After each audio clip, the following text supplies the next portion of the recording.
friends. Usually I have an iced coffee, but today we're doing a very special video, so I'm cracking out an Alani. Most of the time I like never drink these because they break me out, but they taste so good and I just kind of want one for this video because we're just having a little chat about books. If you have not had this flavor of the Alanis, they're not good for you at all. They have like sucralose and stuff in them, but they just taste so good. I'm going to be talking about all of the popular booktok or like online books that I've read and that I have and my thoughts on them. Most of this genre is going to be romance or fantasy or romantasy. That's what's popular online right now. Okay. I literally have so many of them. And some of these I read a while ago, but I wanted to include them. Mikey came back from walking the dog, so it may get a little bit loud. Oh, look. Nala! Hi, honey! Let's go inside and go say hi. Hiya. Hello. I'm going to be starting out with the ones that I've read most recently in January. I've read 5 books so far in January, which is not bad, considering I had a goal this year of reading 1 book a month, just in case I fell into a slump, and I just kind of stuck to that. But 5 books is not bad. I know some people who read more than that in a month, but I'm proud of myself for that. The one that I read most recently was Assassin's Blade, which I didn't film like a designated reading vlog on this channel for that. I did like a vlog when I was starting it. It's a couple vlogs back. I talked about this a little bit on my TikTok as well. I liked this book. I thought it was a nice introduction, and I'm glad that I read it first because I always want something to be more emotional, and I know that's a really hot topic. Like, don't read it first, read it fourth, or read it third. But I don't regret reading it first. I think it set up Throne of Glass really well. I'm actually currently reading Throne of Glass. There was a part in the middle where I was just kind of like, it was a little slow. But I'm not going to give any spoilers in this video either. I'm just going to be talking about my thoughts on it just in case you haven't read it. The beginning was really nice. It's got like a questy kind of vibe to it. It's like pirates and desert and that kind of thing. This may be kind of a hot take, but I'm not as big of a fan of Sarah J. Maas. I enjoy them, but I think that they're super slow in the middle and they pick up at the end and they're really good at the end. And I don't enjoy that in a book. I think I want something that's going to keep my attention the whole time. And so I finished this. It was very heartbreaking. However, I wasn't really rushed to read Throne of Glass. Like, I wasn't like, oh, what happens next? Like, I didn't really feel that. And Throne of Glass is kind of slow for me right now in the beginning. I've heard that it gets better. This is so popular for a reason that I know it's good because it wouldn't have as many fans as it does. It's just taking me a little bit to get into it, but I am going to finish it. I would probably give this like a 3.5 out of 5 stars. The next one I'm going to be talking about is Defy the Night.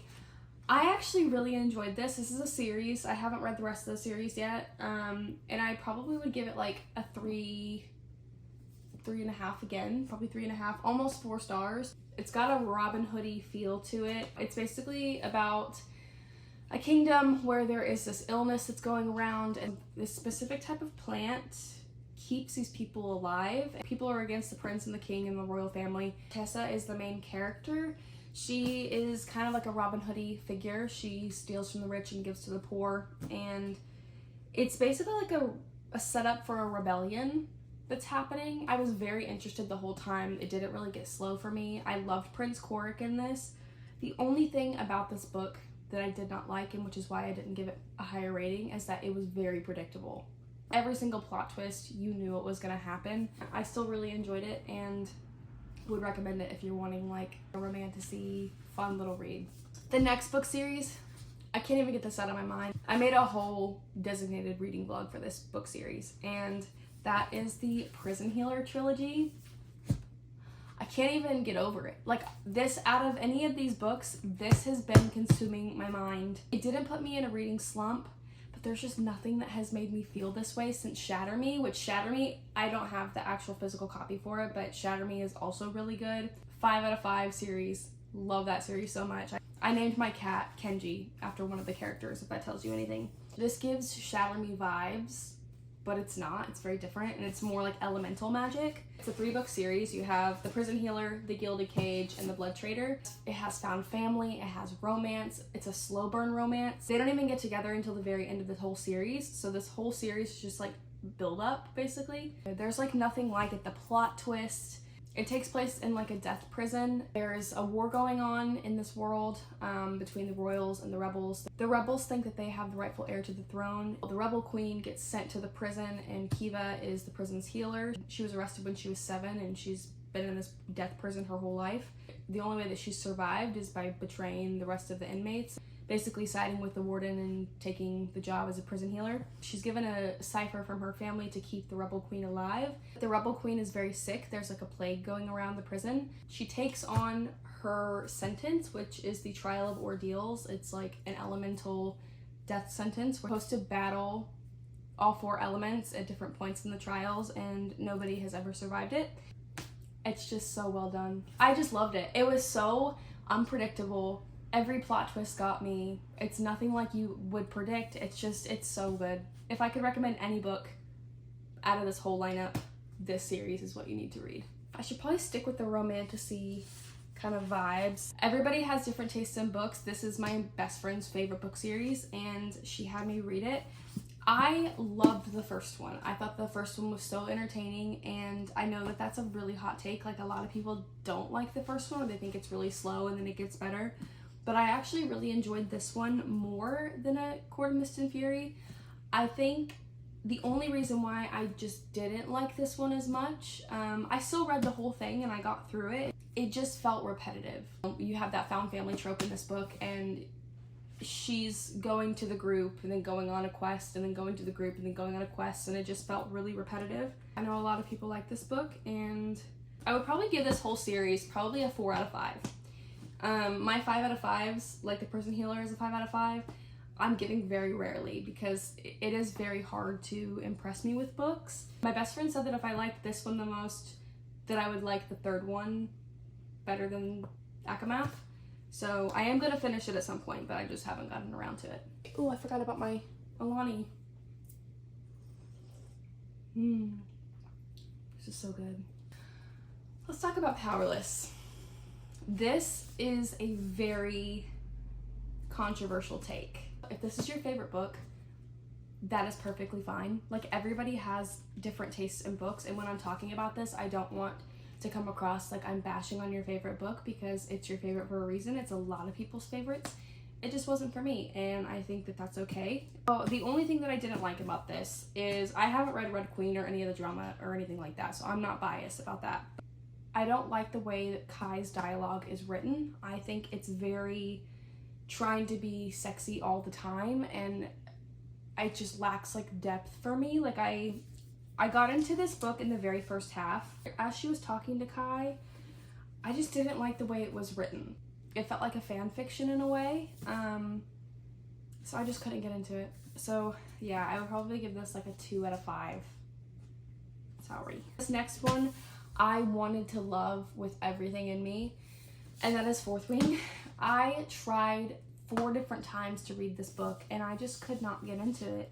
Everybody told me that I would love it. Just would read it and I would put it down. Like, it wasn't a page turner for me. The rest of these are just pure romance, because that is what I got into when I first started reading, and I'm just now getting into the more like fantasy or romantasy books. If a book doesn't have romance in it, I don't want to read it. Like, I just, other than Harry Potter.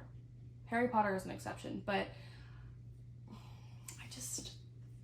romance is just so, it's just so good. If a book doesn't have spice but the romance is so strong, that's how you know a book is well written. I actually would prefer more of a yearning love than a spicy book, and that's just a hot take. I think that love is so much more than that, and if you can capture that in a book with a really good plot and like a yearning romance, because when they get together then it's just kind of boring. So I love like the build up, but in a yearning way where it's like true love and they're actually getting to know each other, if that makes sense. So starting off strong, Icebreaker. I did not like this book. It came to a point where it just lost the plot, and then they were just sleeping with each other 24/7. I don't even think I finished it. I think I got like 211 11 pages in. If you like this book though, hey. This next one is Better Than the Movies and Nothing Like the Movies. So I haven't finished this yet. I am probably about halfway, and I'm actually kind of disappointed in the second book. This was my favorite book for the longest time until like I started reading other books. Now The Prison Healer is my favorite book, but this one, I remember reading this and I was like, I read it in like 6 hours and I loved it so much. It was just so good and it was so cute. And then when this one came out, it had been over a year since I had read Better Than the Movies, but I was like, this doesn't even feel like the same characters. And I know that like she went off to college, and I'm gonna make sure this is still recording. I know that she went off to college and they broke up, and there's like a lot of development that happens whenever you're, you know, out of high school and you're going into college and you're finding your friends and you're finding your people. But I can't get into this one as much as I get into this one. And I know it gets better, so I'm definitely going to finish this. But it's giving me anxiety reading it. I'm like, ugh. Problems. There's just problems after problems. If you like a cute little romance, this one, definitely recommend. This one is yet to be determined. This is the book that got me into reading. And I still love this book with all of my heart. This does have spice in it, but this is like, it's just such a classic, and it's The Deal. I just loved this book. This whole off-campus series was so good, and this one is the best one out of all of them, I think. I think it would go Garrett, Dean, Logan, and then Tucker. It's a college romance. He's a hockey player. It's fake dating. She hates him pretty much. Like, she does not like him. They fall in love. It's so good. It's just a classic. I feel like every girl who gets into romance has read this, and if you haven't, please do. This one is Hannah and Garrett from The Deal's daughter, and it's her daughter's love story. I am 282 pages in. I did not like this book. I just didn't like it. This one is a 5 out of 5. This one is like a 3 out of 5. It just doesn't hit the same. I don't know. I don't know how to explain it. It's another hockey romance, the same kind of world and same kind of school. This one, I have not heard people talk about, but I really enjoyed this book. I just found it at Barnes & Noble one day. Wait for You by Jennifer Armentrout. It's a college romance. It's the boy next door kind of vibes. But she starts getting like blackmailed, and he helps her and they fall in love. So it's like a college romance as well, but it's really good. The last one is Love and Other Words by Christina Lauren. I thought this book was really cute. I started reading it and then I put it down because I didn't think that I liked it, and then about 6 months later I picked it back up and started over, and I really enjoyed it. I'm not someone who typically likes flashback chapters, so this book is split up into like the past and the present, where like every other chapter or something is 11 years ago and in the present day, and they like rekindle their relationship. And I don't typically like that vibe where it's going back and forth, but as I got reading more, I just really liked it. It's really cute. So I would probably give this one like a 3.5 out of 5. Like I wasn't bored while reading it, but it wasn't my favorite romance in the world. So those are some of the popular books that I have read. I'm a very picky reader, and I like specific things and the way that things are written. And I think being in a relationship has changed the way that I look at romance, that when I see some of these things, I'm like, oh, that's kind of cheesy. But whenever I was single and had never had a boyfriend, all of these things were like, oh my god, that's so cute. I think my perspective has changed a little bit, and that's why I'm getting into the more like fantasy romance. And the romances that I do read, I'm just very picky about how they happen and like the vibes of them, which is why I just don't like Powerless, because it's so cheesy in a way. If you like these sit-down videos, I will try to do more of them as I read. I love reading. I hate being in a reading slump. I was in a reading slump for like over a year, and I couldn't get out of it with anything, and The Prison Healer got me out of it. So I am currently reading Throne of Glass. I also have Once Upon a Broken Heart that I want to start. There's a lot of yearning in this book, and she's like a soft girl, and people really like this book.